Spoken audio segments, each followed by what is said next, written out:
I have a PFIZER document here from their own website. It says... Seek to table that or circulate it so yep, happy to do that. Know what we're talking about. Gene therapies are a delicate and intentional process encapsulating the desired gene. Manufacturing gene therapies is challenging and it requires certain steps, including transfection. That is on PFIZER's own website. I'm happy to table that. Actually, I've just got to read one other thing, sorry.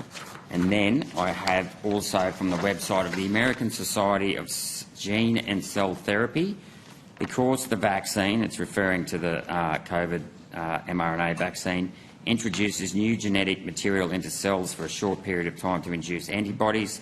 It is a gene therapy as defined by the American Society of Gene and Cell Therapy.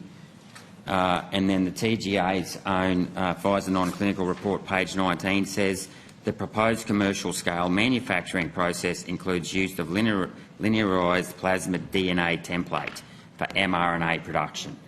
So we've now got PFIZER themselves who admit that the mRNA vaccines were gene therapy. The American Society of Gene and Cell Therapy admits the mRNA vaccines are gene therapy. And we've got the TGA themselves admit the DNA was used in the manufacturing process.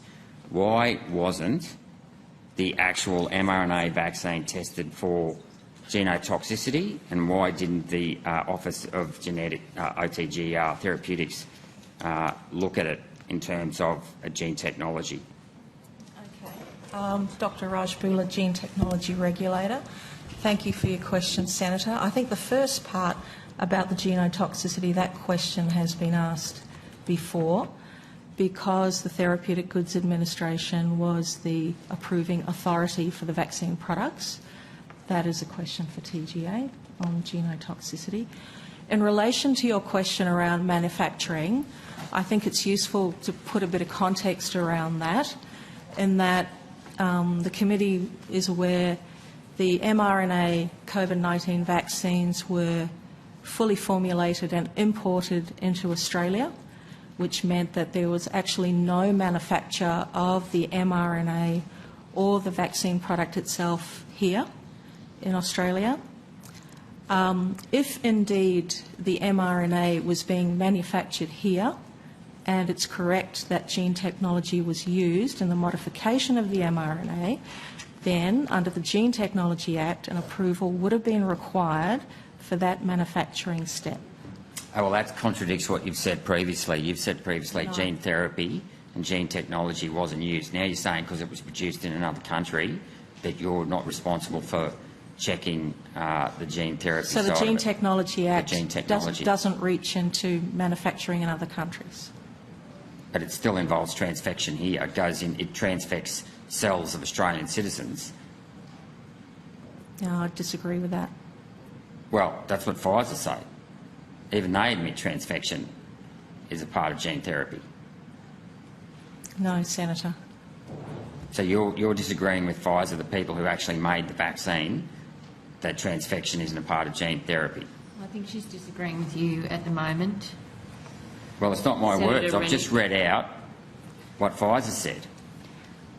Welcome to my world. I think it comes down to a definition of what is a gene therapy. Yep, that's right, and I'm relying on the manufacturer. But anyway, that's all. Now, I note that obviously the COVID vaccines had gene technology in them. What role did the Office of Gene Technology play in reviewing the safety of those vaccines? We don't actually review the safety or the efficacy of any therapeutic product. That's the role of the Therapeutic Goods Administration. So our role in terms of the risk assessment is limited to just looking at the containment of the genetically modified organism, with most of the vaccines being an AAV, a virus, within the vaccine. We look at the people that are working and administering the vaccine.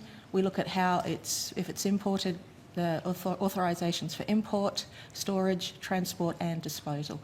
So our role in terms of the assessment is fairly limited to just looking at the environmental risks and making sure that the GMO is being handled correctly through all the stages up to administration into a patient.